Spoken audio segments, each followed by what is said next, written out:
Coming up tonight on a special edition of Murrow News 8, college athletes prepare for a life-changing experience. Plus, the MLB season is in full swing as the Mariners try to claw their way to the top. And from the hardwood to the ice, it's playoff season for both the NBA and NHL. Those stories and more tonight on Murrow News 8. From Studio B on the campus of Washington State University, this is Pullman's only nightly newscast. This is Murrow News 8. Good evening and welcome to a special sports edition of Murrow News 8. I'm Chris Calhoun along with Eli Meinerich to kick off the NFL draft. Now, Eli, Jared Goff went first overall to the Rams and Carson Wentz went second overall, two quarterbacks at the top. Do you believe these quarterbacks are set for the future? Yeah, Curtis, I believe they're set for the future, but it's going to take a little while for them to become successful and for them to reach that next level. Let's start off with Jared Goff. The Rams were last in the league in passing offense last year, and Goff isn't considered a guy who's going to come in and improve that stat right away. Switching gears to Wentz. Wentz is probably going to start the season as a backup to Sam Bradford, not see that much playing time, and so they're really limited on the impact they're going to make right away, Curtis. Absolutely, but I believe if there's one quarterback that can really get it done, it's Jared Goff. Over 12,000 passing yards during his time at Cal and 96 touchdowns as well. He played in a pass-happy offense, but really has all the physical tools to get it done. It'll be interesting to see how these two quarterbacks continue to develop over time. The Seattle Seahawks are picking 26 tonight, and I believe that they should work on upgrading the wide receiving core. They have weapons like Doug Baldwin, Tyler Lockett, guys that can really get it done, but they don't really have that legitimate number one option just yet. The guy like Sidney Rice that can really get it done in the red zone. They have Jimmy Graham, but I think they need a guy that can really score touchdowns and get it done in the red zone. Yeah, Curtis, I completely agree with you. They do need a wide receiver, but I'm going with offensive line for my first choice for the Seattle Seahawks.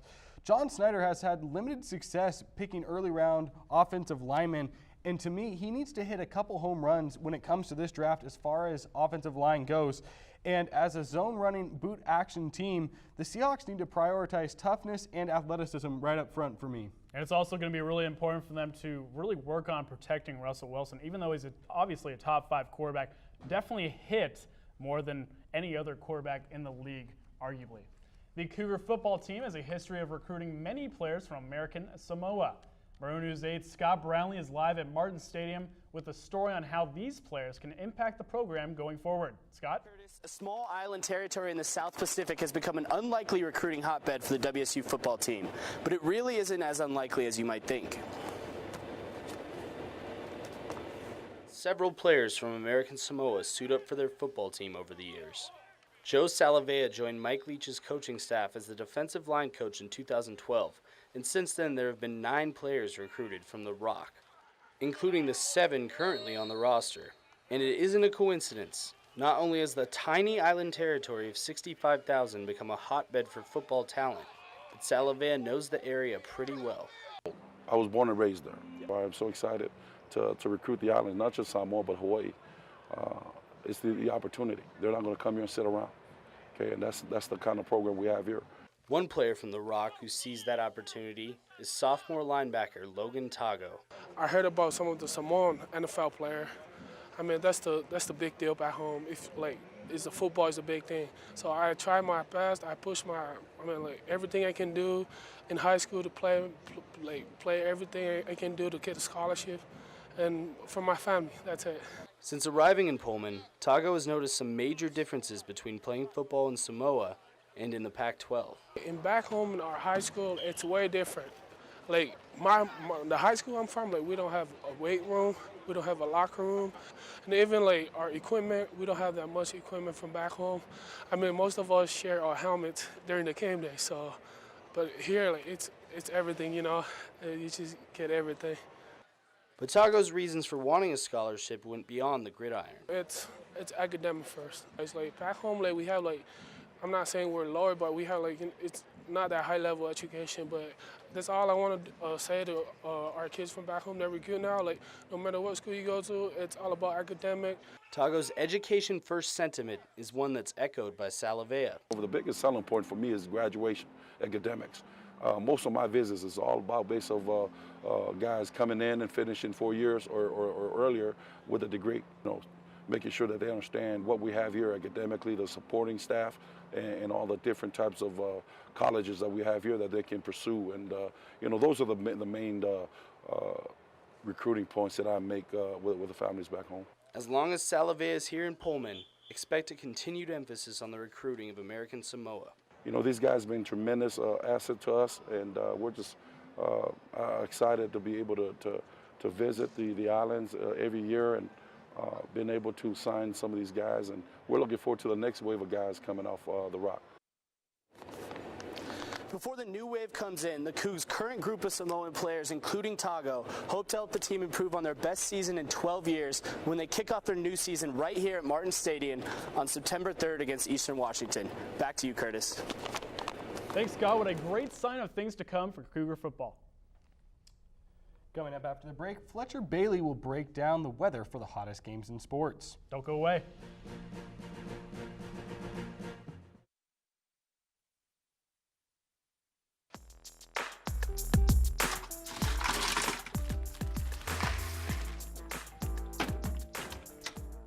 Thank you.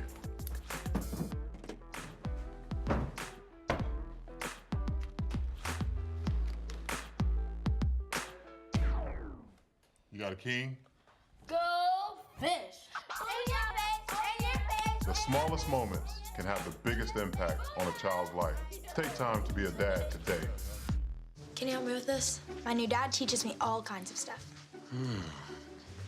Sure. He helps me with homework. That would be 3.6795. Thanks. Yep. He helps me with my decision making. I wouldn't use this one. Ever. And he's even teaching me how to drive. And that's why cars have bumpers. I'm learning so much. You don't have to be perfect to be a perfect parent. Thousands of kids in foster care will take you just as you are. Welcome back. I'm Fletcher Bailey. Let's take a look at the weather. Now, here at our Pullman studios, it was cloudy outside, looked like rain. I told you it was going to be like that yesterday. Forget about it. Let's look at weather in the sports world. Weather in the sports world. Try to say that 3 times fast, right?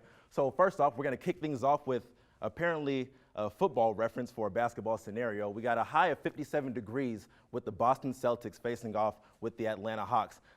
Let's hope that the Celtics can keep things hot, right, IT? Represent. He's got ice in his veins. Speaking of ice, we got the weather over with the Pittsburgh Penguins facing off with the Washington Capitals, and we're going to keep it consistent with a high of 57 degrees. Now, after that, tomorrow we're going to shoot with the Safeco Field. The Mariners are going to face off against the Kansas City Royals with another high of 57 degrees. And with that, the Seattle Mariners wrap up a weather three-peat. That's all the weather we have for these games. Coming up after the break, Kelsey Meyer breaks down the closely contested AL West.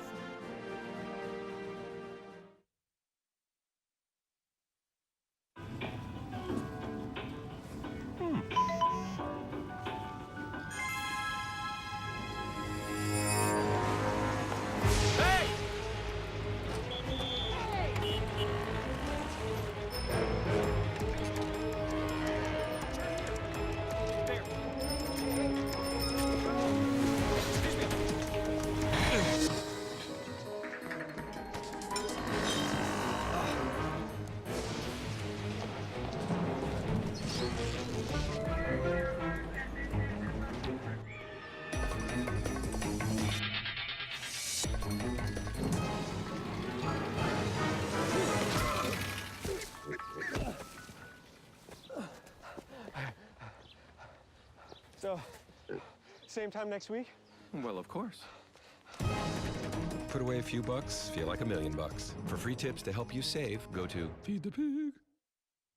Welcome back. I'm Kelsey Meyer with the latest in the battle for the AL West. Taking a look at the current AL West standings, the Rangers sit on top with a 12-10 record, with the Mariners only a half game out of first. The winner of this division will secure a playoff spot come September. Still to come, our analysts make bold predictions about ongoing playoffs.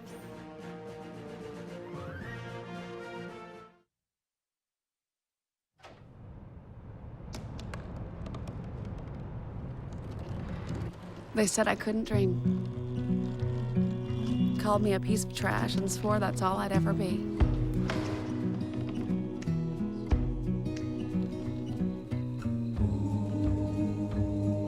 Said a bottle couldn't see the ocean.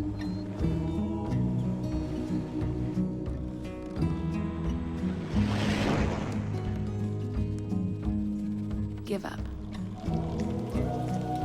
Go back to the dumpster. But I didn't listen. I made my way.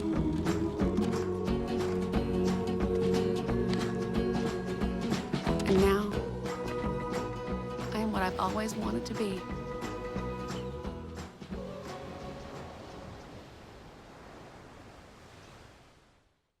Welcome back. I'm Brandon Holloway, joined by Evan Barron to discuss the NBA playoffs. Let's not waste any time. Evan, what is the biggest surprise thus far? Well, Brandon, obviously the biggest surprise are the injuries. There are a plethora of injuries. You can say Chris Paul and Blake Griffin with the Clippers, but the biggest one is Steph Curry going down for 2 weeks. 2 weeks, which is going to play a big factor to when the Spurs are going to match up with them in the conference finals, and the Spurs are going to knock them off because Steph isn't going to be what Steph was in the regular season. Doesn't matter. I mean, you're looking at CP3 and Blake Griffin, like you said, they have to play against the Trailblazers in Game 6, so hopefully the Clippers can come back and give a little bit more time for Steph Curry and the Warriors. But even if that doesn't happen, they're still playing the Trailblazers, who they beat 3 of the 4 times in the regular season. So I feel like the Warriors, no matter what, will be just fine. But thinking about the East, you have to think about Isaiah Thomas and Avery Bradley right now going down for the Boston Celtics. They still have to beat the Atlanta Hawks just to move on to the second round. I don't know if they can do it. Well, as well with the Cleveland Cavaliers, with them going 4-0 on the Detroit Pistons, it seems like they're a lock to represent the East. But you can say that another team that could be on the rise is the Miami Heat, maybe. No. The Charlotte Hornets are going to win that series. Really? You don't think D-Wade's going to pull it off? Oh, no. The only team that's going to battle against the Cavs is easily the Raptors. The Raptors, with Lowry, DeRozan, granted they started off poorly, they will be just fine come the Cavaliers series, because you know what? They want to beat LeBron. LeBron does not deserve to go to another championship in the East. Well, it should make for a great finish, that's for sure. That is. Switching to the NHL playoffs, who do you see winning it all now that we are in the second round? Well, I see that the San Jose Sharks are going to win the Stanley Cup, their first in franchise history. It's going to happen. What really was their selling point was they defeated the Kings in easy fashion, defeating them 4-1. Their goalie, Martin Jones, had a save percentage of 91% in that round. He saved 125 shots and just allowed 11 goals. Yeah, but we have to move to the East and talk about the best team right now in the entire NHL. Washington Capitals. Ovi, he's going to do great in the final series. Not against Marvin Jones. Not against Jones. Yes, not he against is. Jones. No. Have you seen his season? He's No. unstoppable. He's on a hot streak right now, and that will continue in the Stanley Cup Finals. I think he's going to choke, man. He's choked in his last previous playoff San series. Jose has not done well at all in the playoffs either. But this is a different team this year. A new coaching staff, great up-front play. I just think they're going to do it. Thank you for watching our special sports edition of Murrow News 8. Join us tomorrow for our last news show of the semester. And don't forget to follow us on Facebook and Twitter. Good night, everyone.